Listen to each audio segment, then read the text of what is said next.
Because wine lost in a different time,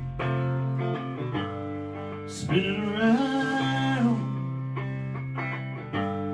It's so slow mind. I know the wine.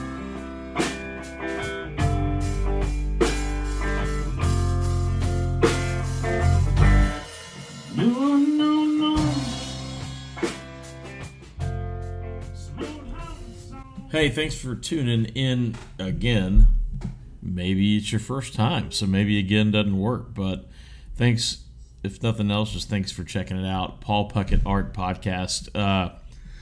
Coming to you right now from Charleston, South Carolina, in my art studio here at the refinery. But this is from a couple weeks ago when I was in Jackson, Wyoming for the One Fly, and this is part 2 of Iin The Kitchen sessions. Last time we had Kyle Wright, and this time we're going to have Fred Stivers. You know, we just decided kind of a late night thing, and I believe this was Sunday night after the ceremonies, the closing ceremonies at the One Fly.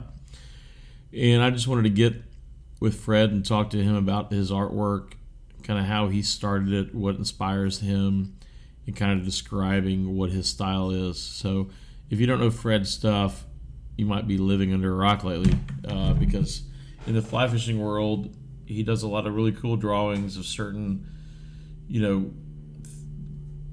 things that have happened either in front of him or things that he's inspired by, and he mails these pieces to people and gives them to people. It's kind of like, art, time and place, and if you're at the right time and place, you'll end up with that artwork most of the time. It's pretty cool. I'm sure he does commissions, and I know he sells things, but a lot of the time he's doing these drawings in watercolor on a piece of cardboard, a napkin, a Starbucks cup. It's pretty cool stuff. Check it out on Instagram, Fred Stivers, Stivers. But we're going to get into it. Little No Frills podcast here in the kitchen at Scott Rodgers' house. You can hear him bullshitting back there and hanging out. They ended up cooking us some nachos and some other little quick kind of things happening. So enjoy it. Appreciate you being here, and take care. All right. Right on. We're live on the set. We are. You getting out? Fred, project your voice. We can't do quiet voice. All right. That's quiet voice. We can't do that. I can't be deep and introspective. No. Okay, I'm trying to project. That's better. It's better. It's better. It feels a little forced, though, but I'll try it. So we're here in Jackson, Wyoming. I got Fred Stivers. Is it Stivers or Stivers? Stivers. Or Stivers? Yep. I know what it was. I'm kidding. You're just poking around. Poking It's not I'm on this the bear. trophy. I'm poking the bear. We're in Jackson. We're on the Sunday evening of the last day of the One Fly. We've been awake for 4 days. You have been awake for 4 days. You've been mostly awake for 4 days. I have to, yeah. I feel like I've gotten a little bit more sleep though than you. I have no way of documenting that. I mean, you do snore. A little bit, but you could have come down on the couch. And I do pass out when I reach a certain level of exhaustion. That's really what's been going on. So how do we dive into this? So, I mean, we could start with the trophy. So we are sitting next to the trophy. It is mammoth. That our team won. Our team won this trophy. Fred was not part of this team. Fred actually. We're throwing one in air quotes. Fred's team actually got third place. The team got third place, and that was mainly because Keith was on the team. Did you say mostly? Yeah. It was because Keith was on the team. Okay. So Keith from Alphonse, Seychelles, crushed it. He's a predator. He won Top Rod. Yeah. Top Gun. Everything. Your team got third place because of that. You should hear the guides talk about him. It's like, oh yeah, he had like a 24-foot leader. Talk louder. They can't hear the whisper. Oh, am I on the wrong? They can't hear it at all. It's recording. Okay. Yeah. So, yeah, we're sitting there having some tequilas at the bar, and they're like, oh yeah, he had like a 24-foot leader. He could, the way they moved the fly, he jigged it. Essentially, he's check nymphing. Yeah.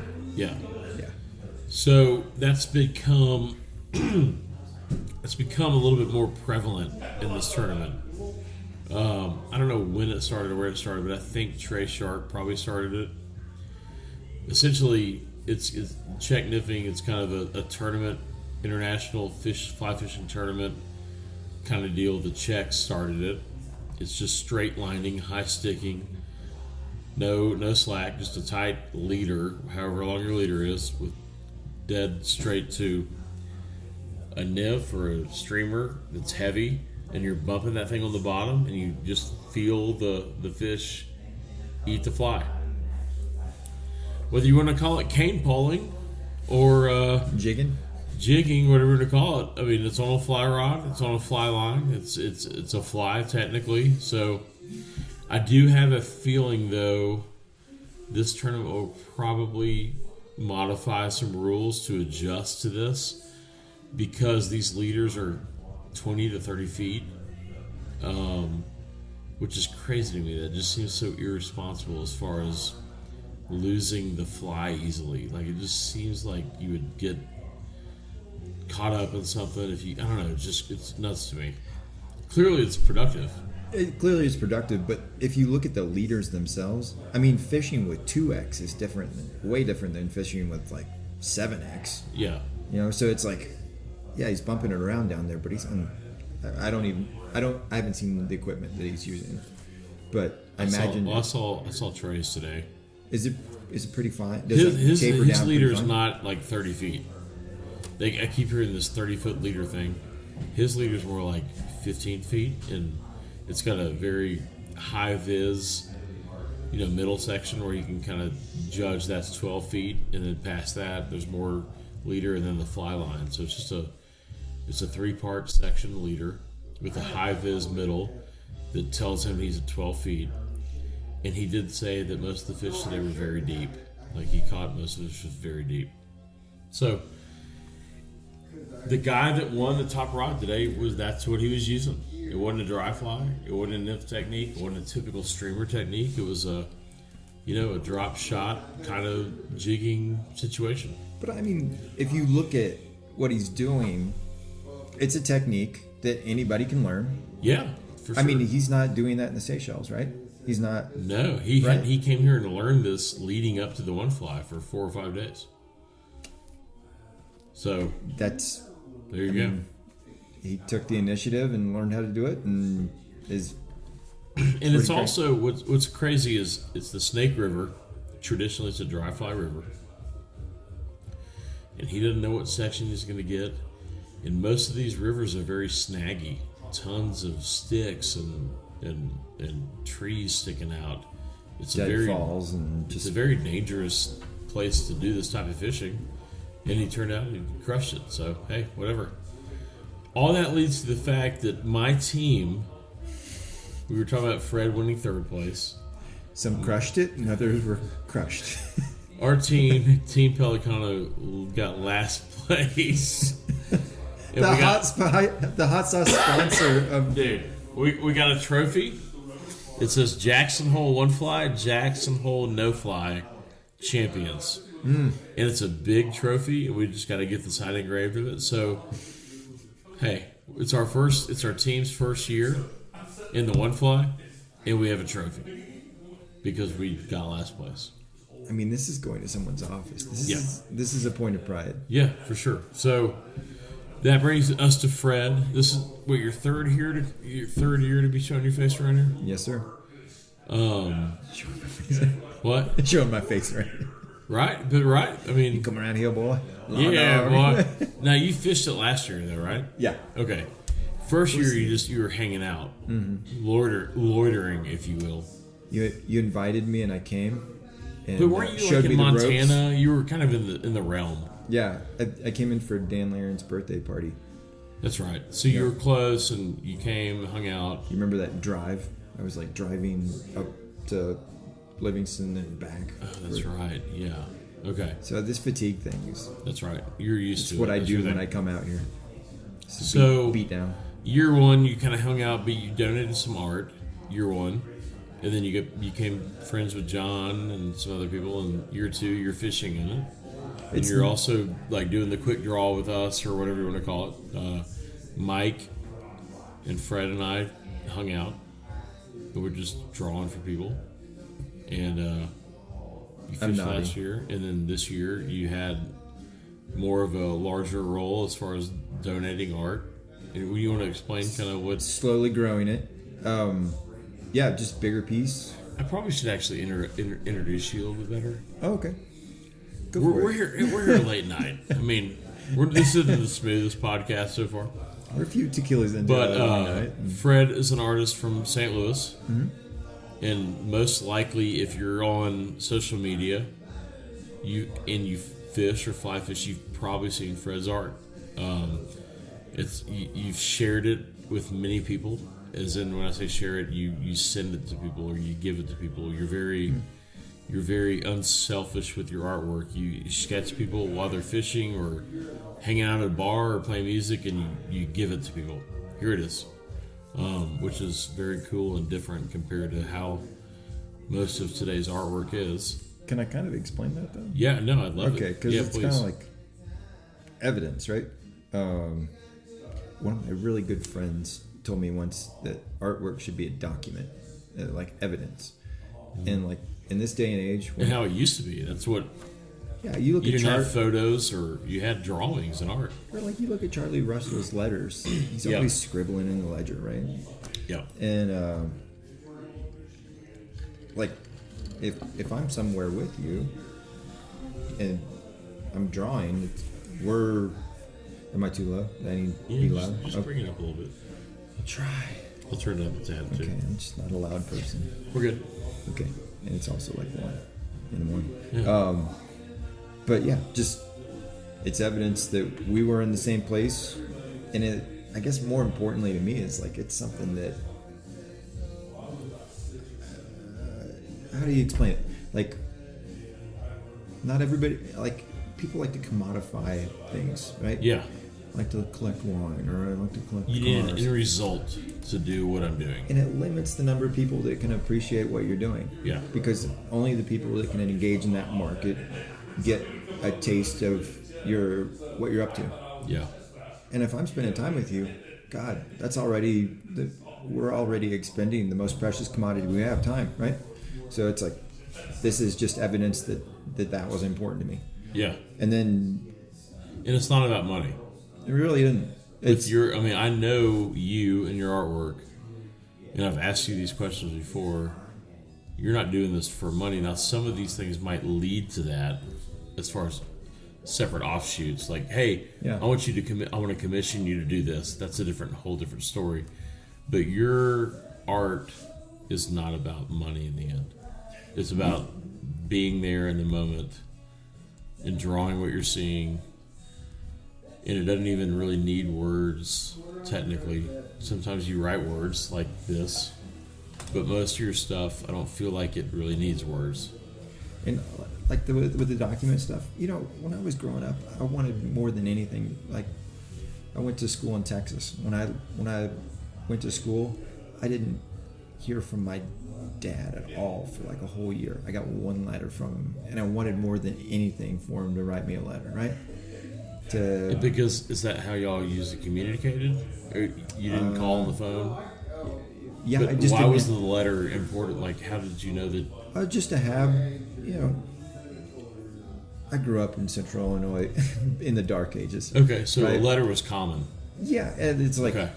We look at email now the way that I looked at my mailbox when I was a kid. Okay. I waited for 5 o'clock to roll around every day for the mailman to come, and that was like,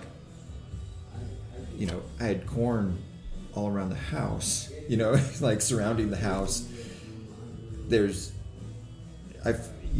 You can feel pretty claustrophobic at least when I was growing up. I felt like I didn't really have any interaction with the outside world. And so I had the television that, in like the media outlets that you had when I was a kid. 3 channels. 3 channels, Dan Rather, Tom Brokaw, and Connie Chung. Which is kind of all we needed at the time. That's all we knew. Yeah. Yeah. And then the mail. And if you wrote a letter to somebody, they wrote back. Or I got But it was magic, though, getting a handwritten letter from someone. Even my grandmother. Like you probably looked for a letter from your dad like I looked for a letter from my grandmother, which came to me probably once every 3 months. Exactly. So where did your dad live at the time? In Illinois, in central Illinois, in Chatham. And I went to undergraduate school at Baylor down in Waco. And I was there with my brother, so I had some member of my family, but largely I was cut off from my family just by distance. Yeah. And I really missed them. And I wanted something tangible to hold on to, you know? So these, like when I sit down and write somebody a letter or I do a drawing for them, it's like I'm trying to make something indelible, or something that'll blow on the embers of your memory of a day that we had together. That you can look back at it, and that's how I build my friendships. It's like, you know, I'm as invested in my friends, you know, as I am in my artwork. So it feels like kind of a really natural outpouring of that kind of affection. And it is spread pretty toxically, in a good way, I mean. Toxically? I mean, yeah. Does that make... I'm trying to... I just walked in, guys, and Fred, I heard that, and that gave me chills, because everything that I've seen that you've done, whether we're on the South Fork and you stuck around the car and just painted the parking lot and all the scenes and everything, and then gave it to our dear friend Jeff, and then heard about today that you stayed around the Virginian to hang out with everybody and draw, and I'm sure you handed out something to other folks. That's exactly what you're doing. It's you're leaving these tangible marks and creating these memories for little breadcrumbs everywhere. Yeah. And toxically, I meant more like it spread like wildfire, kind of. Okay. Like you know, if you are on the internet or Instagram and you fly fish, you have seen someone share something that Fred has painted and left behind or mailed to them, and it's the same way you're looking for that letter from your dad.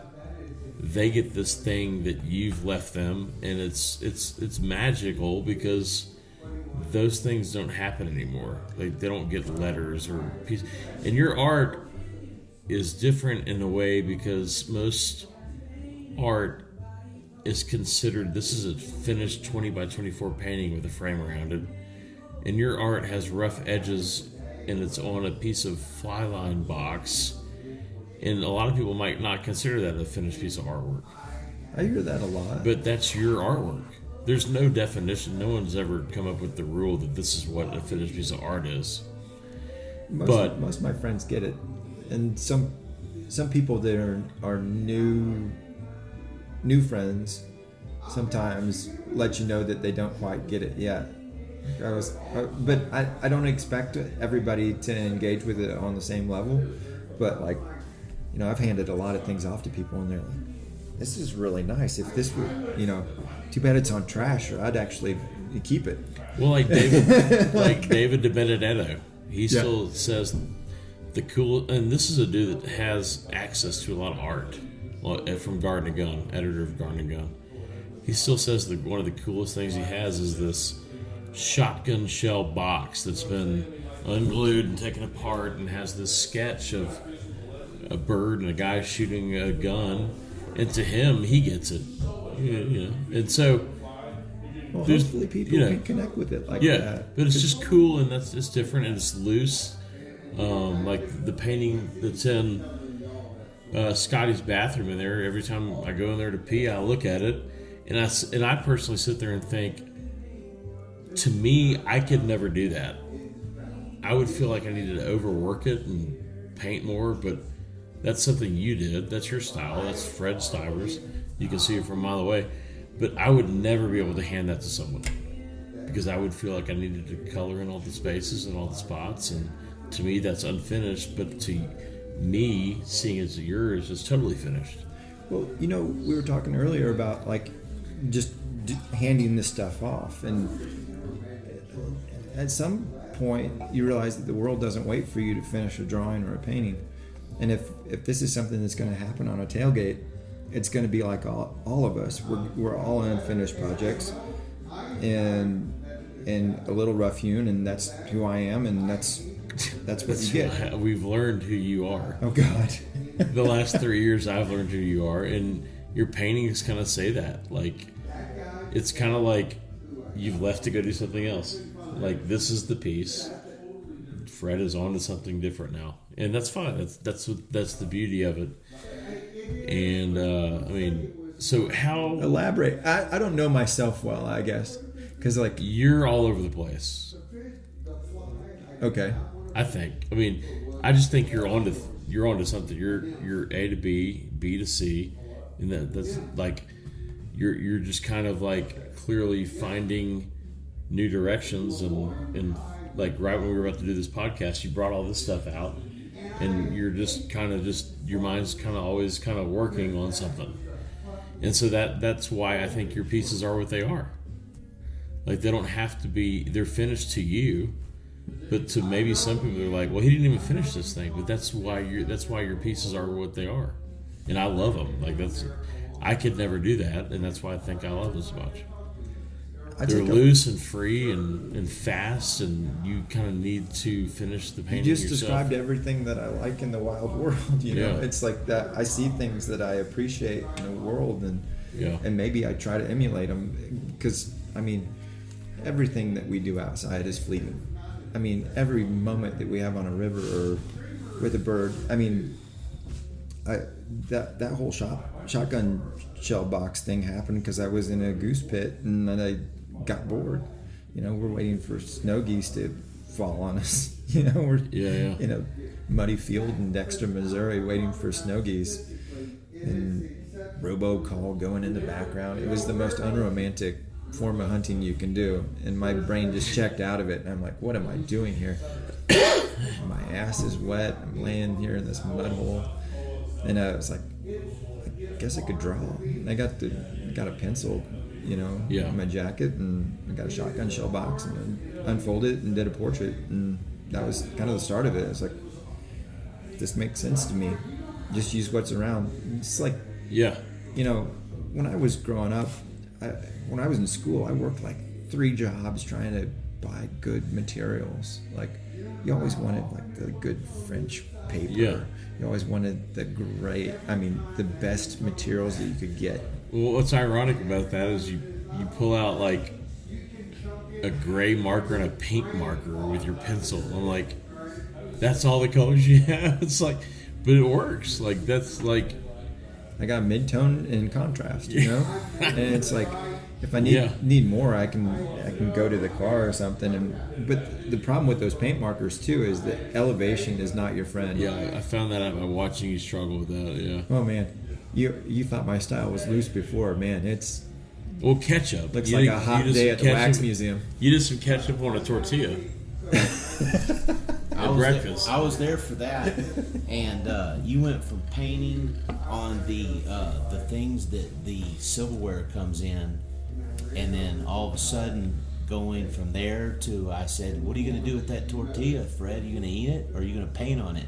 And without any sort of thought, unfolded the tortilla, put ketchup on, and took a knife and just sculpted. And I saw where you went when you did with that big wide stroke, and I knew that was the fly rod, and I knew that was you were going somewhere with it.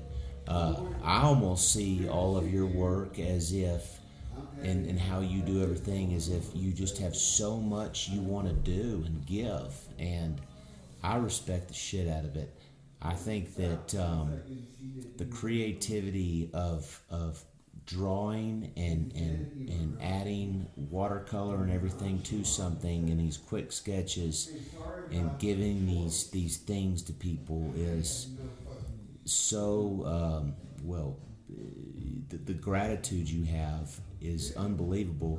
But like, it's not like you're working on a masterpiece, it's just you're just like Paul just said, the breadcrumbs. It's just like going through and just being in the moment and giving somebody something and just dropping a crumb and then rolling on the next But to thing. that person, that is their masterpiece, you know? Yeah. I got Fred Stivers' masterpiece That's in my right. hands. I mean, but by masterpiece, sorry, Fred, you're not like putting something on an easel and just going back to it and whatever else. It's you're moving. You're moving. You're always flowing, bro.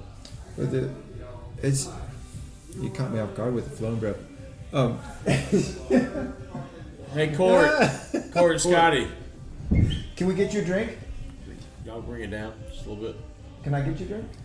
No, Fred, you're not getting anyone a drink. You're sitting here potting. Okay. Sorry. So your background is architectural, like consulting, right? Yeah, I kind of wanted to go back to Oh something. yeah, please do. He Yeah, was saying, we'll dive into that later. Yeah, sorry. like, if I'm drawing at the restaurant, it's not because I'm just trying to keep my hands busy. There's a lot of ways for me to keep my hands busy. I'm trying to, like, fully digest what is happening in front of me. If I'm doing something that's absolutely miserable, by God, I do not document it.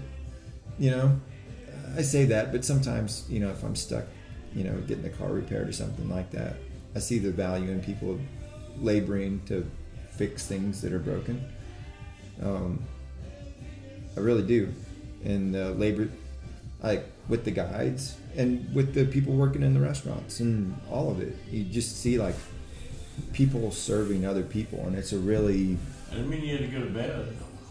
Or don't go to bed. Okay. Don't do it. Don't go to bed. Our teammate Cort's going to Don't do bed.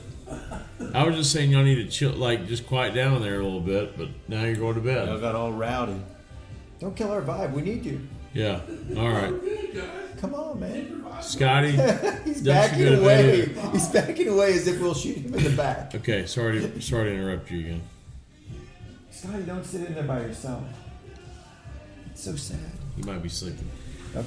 All right. And by the way, before you go on, because I want to hear the rest of this, I was so hungover, I didn't know what was going on, but I couldn't comprehend the brain space that you had to do all that. I could hardly keep a conversation. I just knew I needed like greasy food, fast, and just get right. And you guys both ate yourself tight as ticks. Oh man. Man, Anyway, those home fries were dynamite. yeah.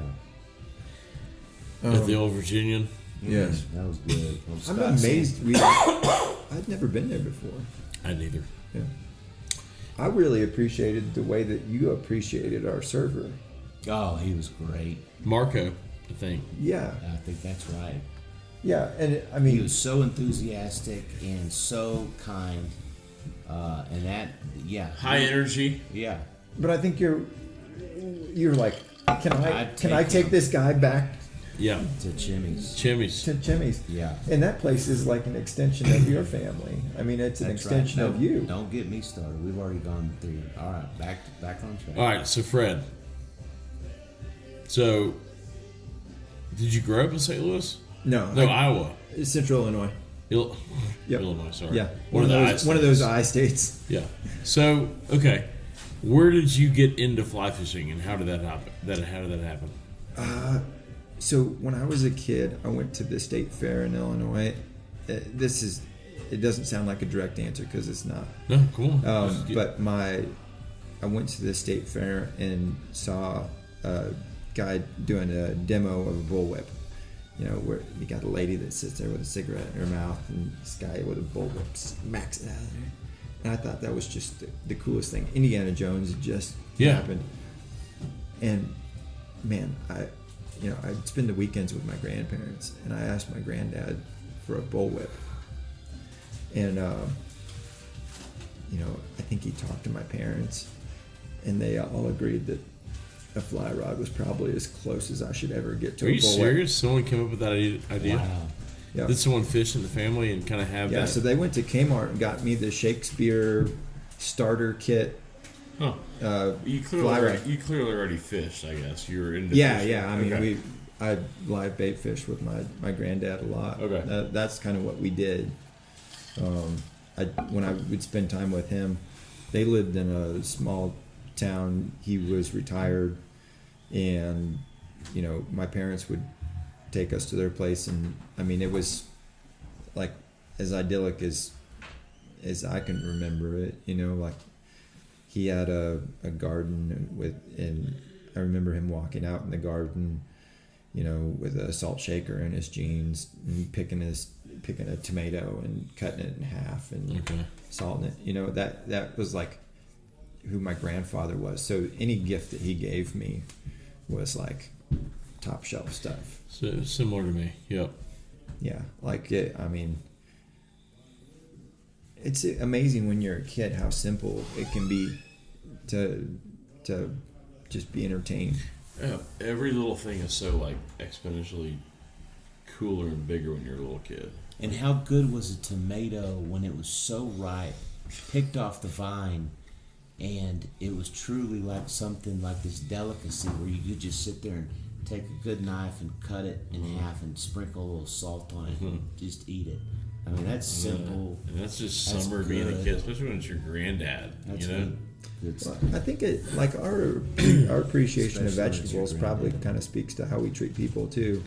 I mean, we kind of discard people that are bruised and beaten up, kind of the way that we would how we've kind of engineered vegetables to just show up. They don't taste like anything anymore. They just show up like a red cue ball, and you know it's a tomato because the sign says tomato. But if you try to actually do something like make a BLT with it, it's just gonna taste wet. You know? Yeah, you're laying it down, son. Yeah. Yeah. Okay. Sociology. Sorry. No. It's 1 o'clock. I'm allowed to get sidetracked. We can say whatever the hell you want to say on this thing. So back to the fly fishing thing. I get that fly rod, and the closest body of water is maybe 1.5 miles from my house, right? And is he getting more fried chicken out? Sausage back here or something? Are you making the sausages? I thought we were. I brought him some venison sausage. Yeah, we were talking about it earlier. Okay. We don't know what the problem is. Sorry, I distracted you. No, I love waiting it. to try it all night. We're not apologizing. We're live. We're live here. Yeah, this is a collective This effort. is good. This Yeah. is kitchen. Live from the kitchen. Scotty Rodgers kitchen, live from the kitchen. I'm making things happen, and Yeah. y'all are having conversation. But yeah. I don't know, where did you learn to fly fish? From my granddad. Okay. Same thing. Like he taught me how to first throw the old Zebco with a worm and a cork, and then it went to learning plastic worms, and it went to crankbaits, all the things, and then every day when we would go back to the car about to leave, we'd put everything up, and he'd get his fly rod out. And just for 10 minutes, he'd throw that fly rod on the bank looking for a bass or a brim.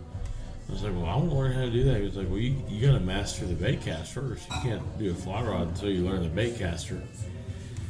And so he passed away before that could happen. So we took my grandmother to the White River, and I grabbed his fly rod. And I was like, well, I'm sure I can figure this out on my own. So I took it. I still have it, the old Berkeley fly rod. Mm-hmm. And I couldn't cast that thing 15, 20 feet, but it felt like I was doing something. And then I just knew that I was going to learn. That was the next thing.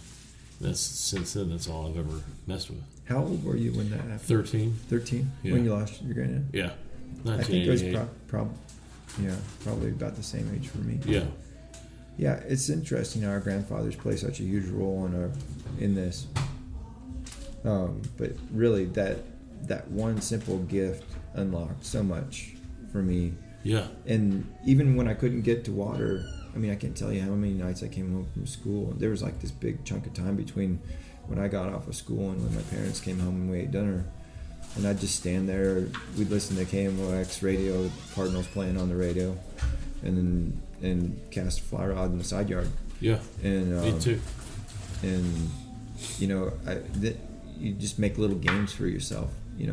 Little targets and little. Yeah. To this day, like the base of the street lamp had this aluminum like grommet around it, and I would give myself points every time I heard like the head of the fly hit the the aluminum on that thing. Yeah. Then there was like a fire plug next to it. And first it was like, can I hit the fire plug? And then it had these chains, like the caps on each side had chains underneath them. And then it was like, can I hit the chain? Can I get through the loop in the chain? And so yeah.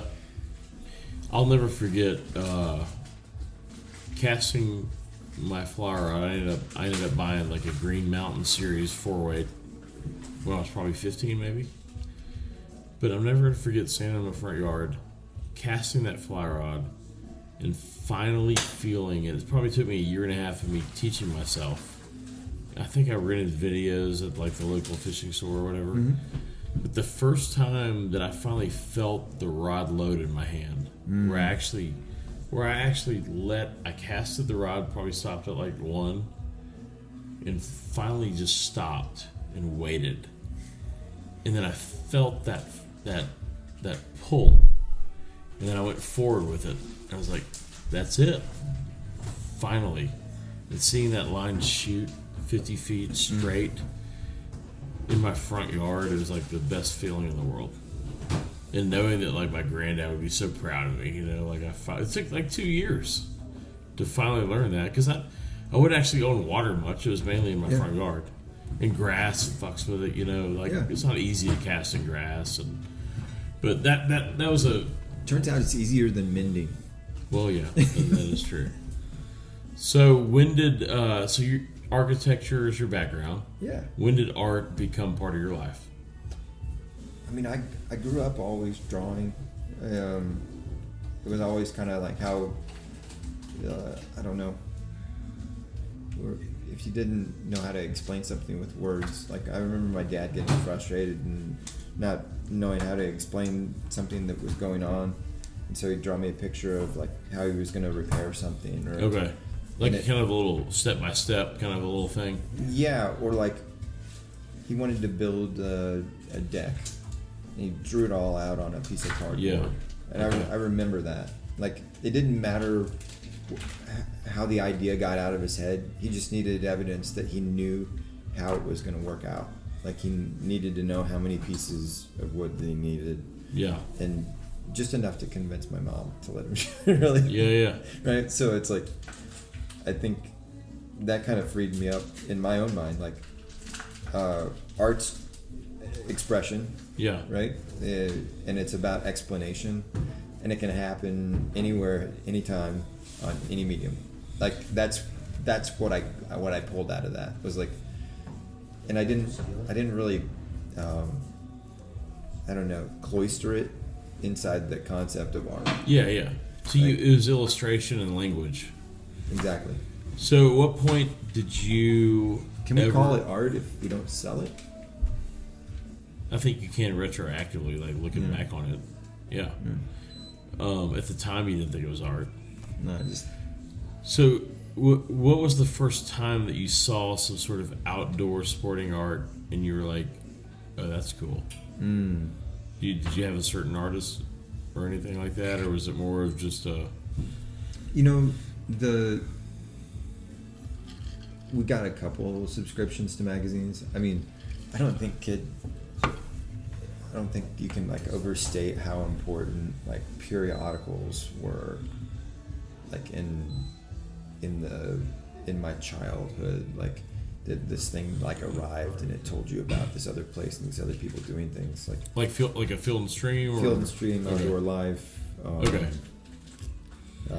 The In Fisherman. Okay. I like those guys a lot because they would have these pencil drawings in them.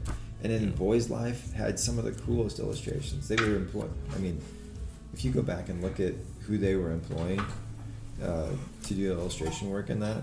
Yeah. There was one part of that particular magazine. It was always like, where a Boy Scout had done some sort of heroic act. And I remember those were always like pencil drawings that had been watercolored. I don't know who the illustrator was.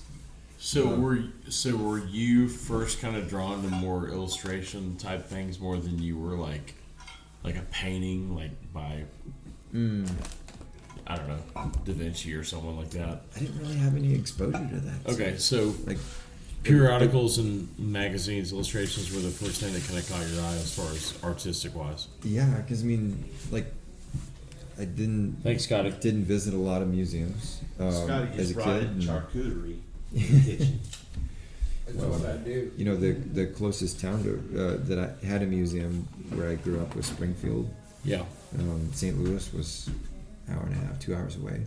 So, and it wasn't accessible like it is now. Like, so the art that I saw was stuff that people had made themselves mostly. Trying to think of one particular example, but for me, the barber shop, like every 2 weeks, go get my hair cut, and the barber shop had like the all the magazines. magazines and that thick ass Bass Pro Shop catalog. Oh yeah, it was like the Bible. Oh yeah, yeah. I mean, To me, nothing was better than the Bass Pro Shop White River Fly Shop catalog, just the fly fishing, all the fly tying materials, and all that stuff. And that's about when I started fly fishing. Is about when I started going to like one of the galleries in Dallas, yeah. Collector's Covey, Oh really? and it had Eldridge Hardy, Mark Cicino, Mike Stidham, and Did you see those fish prints that were in the auction? Were Eldridge yeah, pieces? that's the stuff that they had back in the day. That was like late '80s, I think. But all that stuff is what started captivating me, and it wasn't. It's funny because it's kind of opposite from you. Like the magazine stuff never really stuck out to me. It was mainly going to Collector's Covey and seeing paintings and Mike Stidham and Mark Cicino and that kind of stuff, and then the illustration stuff kind of started happening after that, like kind of finding that stuff interesting as well. And what's funny is one of the first illustrators in magazines that I started really focusing in on and thought was so cool was Mike Sudall, probably 10 years ago. Like I've been familiar with his art illustrations for a long time. So it's neat to be friends with him now and have you here at the One Fly with Mike, and it's just crazy. Like his stuff is incredible. And How it's technical it is too. that's what I was about to say. Is like mine is kind of raw and unfinished, and it's kind of like poking around at an idea or a feeling about a thing, and kind of ephemeral, right?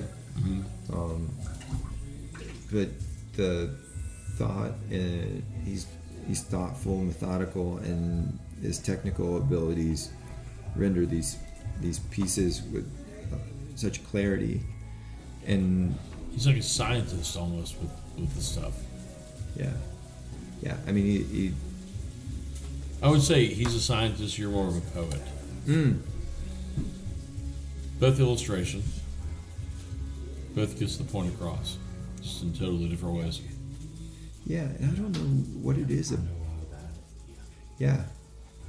How do you go from being an illustrator to an artist? Well, that was, one of Remington's big issues is that back in the day of like Renaissance and leaning into late 19th century art, where Remington was, he wanted to be an artist. But everyone called his art illustration because he was illustrating a historical piece in time, and he's illustrating what's happening in the West right now. They weren't calling it art; they were calling it illustration, and that's when he started getting more impressionistic, throughout the early 1900s. Because all he wanted to be was called an artist, not an illustrator. And it's weird to me still now that they called some of his most masterful paintings illustration. You know what I mean? Like, that's crazy to me. And Charlie Russell they called an artist because he was part of it. He was living his life in the West, where Remington was going back to New York and painting these things. Yeah, I wonder if that's why I call myself an illustrator. Like, if I feel like a spectator in my own life, in a way. I don't know. I don't know that I call like this. I don't know that I would call this an illustration. I mean, maybe it depends on what I see you do and where, maybe that, because at the end of the day, I call yourself art. It might be illustrative. But yeah, I don't know. It's tough. It's tough to say. I do tons of illustration. I love illustration. My illustration, though, compared to yours, is more mathematically thought out, more detail oriented, where yours is more artistic. And then I do my paintings on the side that I would call art. So yeah, it's just a different path. It's a different way to get there, and we're all getting where we want to go, but we're getting there in a different way. I think one of the things that illustrations taught me is to produce. You know, and by that I mean like your deadlines are often short. I gotta get a photo of you, by the way. Yeah, keep talking. Like you have to. It's that might not be great. That's good. Okay. But like, you know, that no pressure, no diamond deal. I'm still working through this, and Lindley will tell you deadlines impact our home life, you know, because I disappear into, you know, the studio and don't come out until it's done, or if I do, I'm kind of moody, kind of grumpy. Yeah. But you produce things on a regular basis, and because there's a deadline and you have to get to it, maybe what I strive for a lot of times is economy. So and I appreciate this in nature too, and in most of the things that I do, like this concept of efficiency, like stripping away everything that's unnecessary. Yeah, and I think that's what every artist wants to do, but it's hard. Like that painting in Scotty's bathroom, it tells me everything I need to know. I don't need to see anything else to it. It has one color, it's monochromatic, it's a drawing, but I call it a painting. I would call that a painting. Really? Yeah, for sure. It's kind of a wash painting. But in the end, it's a painting. It's very simple. Now, I would call it simple because if I did it, I would overdo everything. It's simple to me, but simple doesn't mean bad or good. I mean simple in the way where if I were to have done that, I would have over fucking done everything. And that's what I love. It's elegant and it's simple. I've tried to be more technically. Do you take simple as a bad thing? No. Because I'm not meaning it as that at all. Oh no! And some of my favorite people on the planet have been simple people. Their motivations are pure. You know, they just. Yeah. And I'm not saying that was easy for you to do. So simple isn't probably the right word. Well, and it was easy, and I think that's. Some of the best songs were written at 3 a.m. within 5 minutes. Like if you really love something, or you're really, it shouldn't feel like work. It should feel easy. Simple, yeah. It should feel easy and flow. That was easy. Like these guys back here. What are y'all flowing on, by the way? They're cooking something. I'm cooking up some jalapeno sausage nachos. Scott's Kitchen. You've chosen not to cook any of the venison sausages. Nacho. You got to try one. I just didn't want to waste it for a late night deal, but maybe Okay. I am thinking wrong about this. There's no wrong way to think. I'm kind of saving it. Okay. For a special It is occasion. gold. That's Missouri gold. Scott Rodgers kind of overseeing the cooking here tonight with Chimmy's Oh no, I'm main chef back here.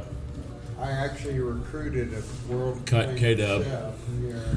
It's so nice to have friends with so many restaurateur different talents. from You know what I mean? Mm-hmm. So, let's see how long we're into this thing. Oh boy. 46 minutes. All right, we got probably 15 more minutes. 10, 15 more minutes. So, your background is art, creative, whatever, creative everything. But your job, until your art takes over the world, is architectural consultant, something of that nature. Yeah, in that Architectural world. That's your background. That's where That's you went my to background. school for. That's what I went to school for. So obviously a prerequisite to that is some sort of drawing, an idea for sketching, drawing, art to some degree. Yep. Is that, did drawing take you into architecture, or does architecture take you into drawing?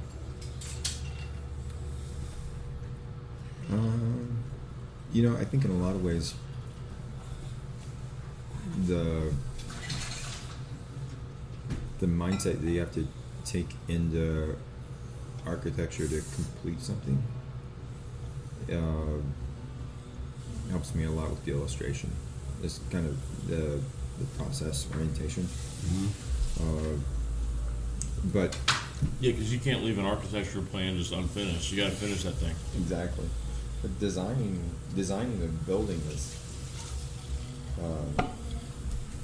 one of the hardest acts of the translation you can do. It's the slowest medium to work with, and I think that's why in the long run, I think that I'm probably more suited for. That's what's For crazy artwork. is how long it takes to do that and how good you are at that, but how quick you are to do. Yeah, what it's you two do totally on a different regular worlds. Basis. Yeah. Yeah. Sorry, from the kitchen. No sorries. We're all talking. And the consulting work that I do on the architecture end of things is mostly kind of working with development of buildings. I'm trying to think of it the most general way to put it. Like if you have a space or you're an investor and you're trying to figure out if architecture is a good investment, if you're going to buy a building. You can do plan reviews of it and look over the building, see if you're getting your money's worth. You can look over the physical property and see if it's a good value, and then you can kind of start to imagine things as they could be, and then see the value in those things. And that's really where I probably am the most valuable inside that world. Is all through my architectural career, it's been really beneficial to be able to draw, imagine yourself in a space, and to be able to quickly depict, what it would be like to be inside that space. Because anybody that's seen this, you've probably seen Minecraft or SketchUp or any of these programs that allow you to kind of use a computer to model a space, but there's not like a real kind of patina to it. Yeah. It lacks humanity. God, Yeah. that looks good. There's no personality to it. Yeah. Is it common, or do you know any other architects that have an art and creative side, or is that not common? Oh, I think to a person, I can't say every. The majority of architects are creative people that want to express themselves in that way. Yeah. I think the further you get into the career, They get stuck in kind of the window details, drawing, becoming a technician, drawing the fine line, drawings that go out there and explain to a general contractor what you'd like built, describing to a lender what will be built, describing to an owner what they're going to get, right? And a lot of times you do all these drawings and then you hand them out and they set them over on the table and they build what they're going to build anyway, right? So I think that was the part of architecture that was less satisfying to me. Yeah. The firm that I worked for in Seattle was really wonderful, not only because I made some really dear friends through that, but there was nachos served up by delicious. Can we put some Pelicano on these things? Well, there's Pelicano in the the mustard sauce, Okay. or we can add a little top. I say you top them. Yeah, so I remember one of the first things that I did for the firm that I worked for in Seattle was Thanks, buddy. to try to organize the hand drawings that the principal of the firm had previously done. Okay. And looking back at like what a set of architectural drawings looked like in the 1960s versus what it looked like in 2007 were dramatically different. Because the architect and the general contractor had a good communicating relationship, the drawings are pretty rudimentary. I think most of the sets had maybe 11 drawings total, 11 sheets. Okay. That's, I mean, for a residential project these days, it would be much more. So I think that also speaks to the power of drawings. Speaks to the power of relationships, and I guess I appreciate that a lot.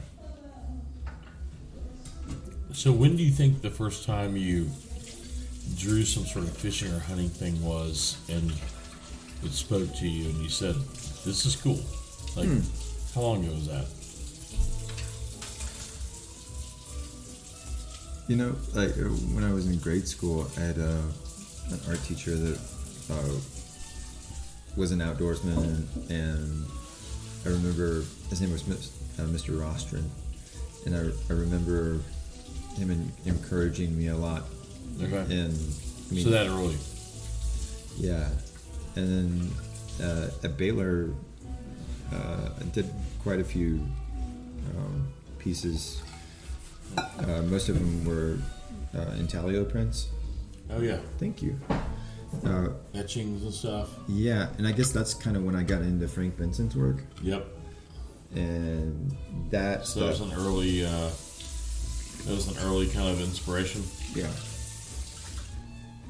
and I mean, still continues to be. Yeah. No, I could see that. Like if you're looking for like a roadmap to becoming a productive artist, and try to, you can see how you see this with Winslow Homer too. How they straddle the uncomfortable fence between the art market that they are engaged in and one in the world that they wish to represent. Yeah. You know? And What is that for you? it's always changing. What but would be the constants are if you were going to be on someone's boat drawing them? What would that be? You've done stuff with Andy and Nikki. Mm-hmm. If you were to be on any boat tomorrow, watching someone fish and drawing them, who would that be? Maybe not a boat. Maybe a hunting truck or something. tomorrow. Well, since we're here in Jackson, Yeah. Just a lot. Still pouring. Still pouring. since we're here in Jackson, Losers of the Yeah. I would probably take Howard Cole to Flat Creek Okay. and watch that guy fish. And would you take photos and draw later, or would you take yourself out there and draw while he's fishing? Probably both. Because Yeah. you like to do stuff in the field because you can do it without making judgments about yourself. You know, a lot of people stop themselves short from making these cursory drawings because they immediately judge themselves. They immediately judge the fidelity of the marks that they're making. You know, whether or not they ring true with what's actually out there. They're like, oh, that's not beautiful. It's not beautiful yet. How many times have you done a drawing, given it to someone, and been like, "Damn it, I didn't take a picture of it," or does that even enter your mind? Oh, you mean like? What do you mean? For your own memory of that drawing you did for someone you fished with, you probably finish it and instinctively give it to someone. Mhm. They drive off, and you're like, "Damn it, I kind of wish I would have taken a photo of that." Like, Does that happen a lot, or is it just the way you work and you're okay with that? I guess you're, like we talked before, like I don't give artwork to people that I don't like, you know, and so it's like having a kid with visitation rights. Like, I don't think that any of it's gone. Like, It's still living and breathing. like if you get a piece of my artwork, I expect to see it again. I didn't expect this compliment. Yeah. I mean, it's like I don't give stuff away to people that where I'm not. It's so that's not part of the plan. If it happens that way, that's life, right? So getting a photo of these things are living and breathing little organisms. You don't have to get a photo of it.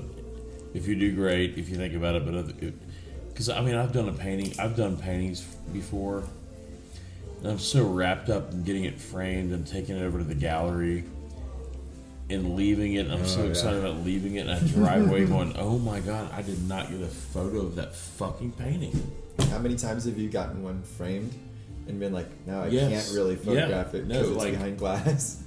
Many times. Oh man. Well, that's what we taught in architecture school, or I was taught in architecture school.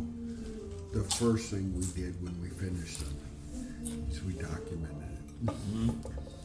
I mean, it was ingrained in us that it's never better than the moment. Scott, if you're that gonna we talk, you gotta finished. talk up, buddy. Come on. All right, it was never better than the moment we finished it, and I kind of think that to this day, you know, that there's something different after we finish it, and it changes all the time after that. Now sometimes it's just whatever, but my point is that back in the 80s when I finished architecture school, seriously, it wasn't an hour after we finished. It was 5 minutes after we finished. We took it somewhere and documented it before we showed it to the professor. But this kind of notion that we can finish anything, or that the design process That's a good ever point. over with. It's not finished. It's where that stopping point is. Like Yeah, and There's you this- know, Bless you. Bless you. I used to have a problem. Not a problem. It was more like a deep-seated neuroses. whatever that means. But I used to have a problem with finishing a painting and looking at it and seeing this might be the best thing I ever do in my life, and I'm about to sell it to someone. Yeah. And the more paintings you do and you see your paintings getting better every painting, you start realizing it's like the biggest gift you can give someone is have someone buy a painting, and then they have it and knowing that the next painting is going to be better than that one. But the fact that someone gets to have that for the rest of their life in their home. At first I was scared to do that, but then it became this, not obsession, but a great feeling to know that this piece that at this point this is the best painting you've ever done is going to live in someone's house. But it took me a long time to get used to that idea. And then you didn't know what to price it. You know, all these things that come with like commercial painting for a career, and it's like a totally different thing that you do. I'm not saying you don't get paid for paintings. You probably do some commissions here and there, and you do some illustration for magazines. But these things, when you come to the One Fly, like there's a sprinkle of people that are leaving with this thing with a painting or a watercolor painting that you've given them that had nothing to do with money. And that part of it doesn't freak me out or scare me, but it does something to me that makes me feel like maybe I should be doing something like that. Have you ever followed one of your paintings to where it ends up? Not like followgeorge.com with the dollar thing. No, Like, but when an auction item goes out, somebody says, "I love this painting," and it is money, But it is, somebody said, I like this, and I have a place for it. Have you ever followed into that place? To where it goes. The only where way it hangs. the only way I can follow it is if someone sends me a picture. Yeah. And I'll tell people when they buy it, I would love to see a photo of where it's hanging. Fair. And that's the only way I can follow that, and it does feel good to know that my little babies are out there. Well, I'm gonna blow up both of y'all's skirts, Fred and Paul, about just the way in which you're creating these pieces to where people entertain in a home, and they're hanging there, and they tell these stories. Not only do they make the room come together, because a lot of times people want to do that, but more than anything, they tell the story, and they tell who the person is that owns the home, and what they're into. And it's so valuable to have stuff on the wall that describes your soul. And I think art that you hang, if you're serious about it, my wife is, and I'm so thankful for it, that when you put that on the wall, like that's you. That's you. Your soul. You've decided that Yeah. someone else's creation like runs parallel to your soul so That's much it. that you're going to put it on the wall for anyone and everyone to come through this house to You see see it. eye to eye with that artist, with everything that they're doing. Well, it's not even the There's- artist anymore. It's yours. That's right. It's yours. Yeah. Yeah. Yeah. Like songs can't do that really because you don't No. own that song, but you own that art. And those pieces live. Didn't they buy Taylor The Swift? songs you play, the songs you play when the mood's right, but those pieces stay Yeah. there for forever, as long Yeah. as you want them to. Yeah. And that makes that person that did that art proud to know that that's how much that means to you. That's how it should be. You said something the other day that I thought was really an insightful perspective, and it was that what a luxury we have as artists to produce something that'll outlast us, Yeah. and that not everybody gets that. No. Yeah. If you're in the we're in the business of making. Yeah. But there are people that are in the business of entertaining. There are people that are in the business of caring for others. There are people that are in the business of maintaining or fixing. But they don't. Their lives don't. They don't get to have. There's no like, particulate that falls out of their life. There's no Yeah. evidence of their existence when they're there's gone. no stone that says this person did this for. Nothing material, right? Yeah. Maybe their relationships that they had with somebody or how they're remembered, and their family can occupy the same kind of headspace.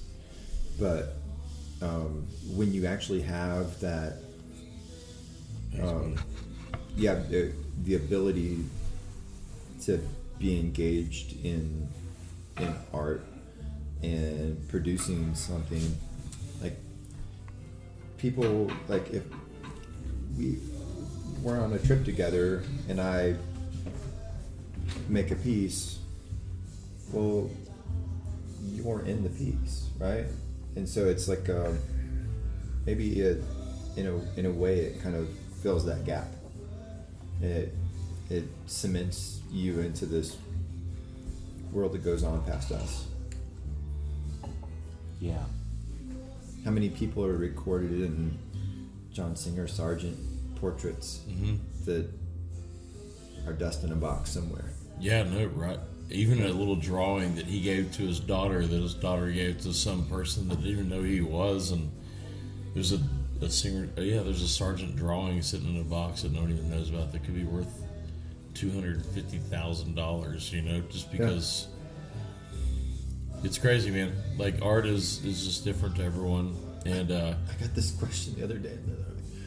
Are you concerned that, like, because you make so many drawings that it'll diminish the value of them? Or like, Picasso made thousands and thousands. No, of I'm not drawings. concerned at all. Don't worry about me. It's like that is Yeah. of the constellation of worries that I have about everything in the world. Well, with that in mind, we'll start kind of tailing out of this a little bit. But What are some artistic like goals that you think you haven't done that you want to do that you're working towards? Is there anything, or is it just kind of live by the moment? I think the next thing that I want to do is, and I've started a few of the pieces. It's venturing into a new medium. I'm really inspired by your oil paintings. Well, thank you. I appreciate that. And trying to find a way to produce work that's larger in scale, but also in a different medium, right? Right now, everything that I'm producing is kind of at a scale that's easily movable. Right? I can like translate it to like a canvas or something. Is what you mean? Yeah. So to scale up the images. Okay. And then figure out what that looks like in terms of a big oil painting. Okay. Right. Have you messed with that yet? Or is Yeah. It, okay. And we talked about like acts of bravery. Mm-hmm. Like these sketches and stuff. This is no longer. I don't feel vulnerable, right? Yeah, Like, you're confident in these. I feel a lot of confidence when I'm moving through a drawing, and I have faith in the validity of what I'm doing. Yeah. You're not scared with the end result. Nah. Yeah. Nah. Good. And not just because you can just throw it away, but because all these are a progression. Yeah. Yeah. And I think a lot of ways I learned that from your work. I learned that from Mike's work. I learned that every time I think you should be surrounded by your masters, right? Much to the frustration of my family, there are open books all over the house. It's kind of like playing golf with people that are better than you. It inspires you. You get into the game a little bit more because you see how they are, and then they're getting into it, and the way they're reading putts and everything else. You're just like, fuck. There's so much more to all this. You know what I mean? Mm-hmm. Yeah. Yeah, I think if you surround yourself with anyone that's better at just about anything, it's going to make you better. We get to see a little bit this week with fly fishing. Yeah, we've got some improvements We to have do. a trophy that is proven that. But do we really have to improve, or do we just have to kind of get? Yeah. No, but we listen. We digressed on the loser bracket, but we're coming back. Don't forget about that. Team Pelicano is making some ways. Well, We have a lot of people in our world that actually, they think we're the greatest fly fishermen in the world. And we know, because we've been around, really, really good fly fishermen. Yeah. We are not the greatest fly fishermen. We're angling. Every time We're all angling. every We're time I good, come out here too, but not that. I realize that there's like that I think I fish a lot like the way I paint or draw. You're exactly right. Not even close. Well, what's any big new things for Fred? You got any illustration projects coming up for any magazines or anything? There's a big one coming out in Field and Stream. Kind of the center. I think you've seen this. For the fall one. Yeah. Okay. Yep. The fall issue. That was a big one. Fun project. Fun trip. Got to go do some upland game hunting with my dogs and John Hudgens and his dogs. We were talking about this a year ago, I think. Mm-hmm. Yeah. Okay. Yep. That trip happened right after this last year. I remember that. And tell Paul about the dog situation you got coming up. So my dogs right now are with John Mickeltrot out in eastern Montana, Okay. and we really miss them. Yeah, I'm sure. But Each sibling has, quote unquote, their dog. yes. So inside our family, we have 3 Gordon setters that we hunt, and my daughter made it clear to me that this was not fair. That she is the only one lacking a dog. The dogs have not paired off with us. You know, they haven't been like, EB, I love you, but you're not all that. I'm gonna go sleep in James's bed. No. So she's made it clear that she wants a small dog, and functionality or usefulness is not a priority to her. But I think we're probably gonna get her a Flushing Cocker. There you go. Well, on behalf of Scott Rodgers, Why me? team team mom, Team and mom, team chef over Time to there, shut this party down. It's as too. they call him, the den leader. and team chef over here. Oh, K Dub. Well, should we close another? Should we close another one fly? Yeah. Thanks, Fred. Are you gonna do a drawing for me? I still have your Probably not. from the last 2 years. Yeah, probably not.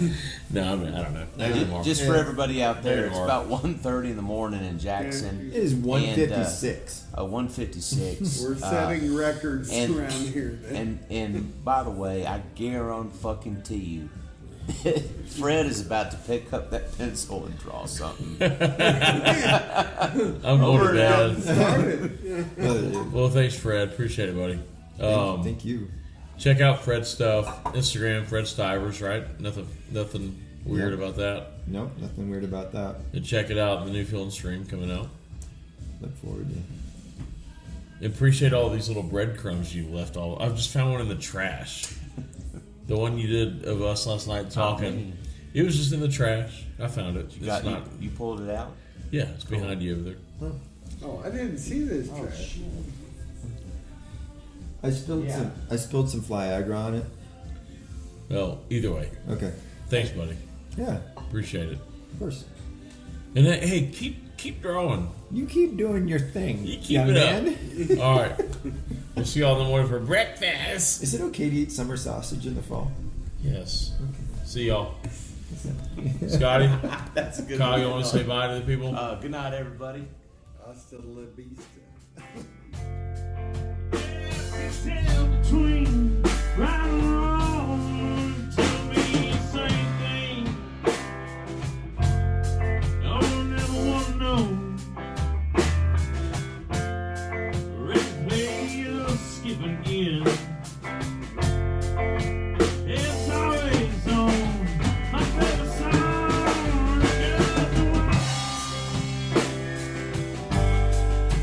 Lost every time.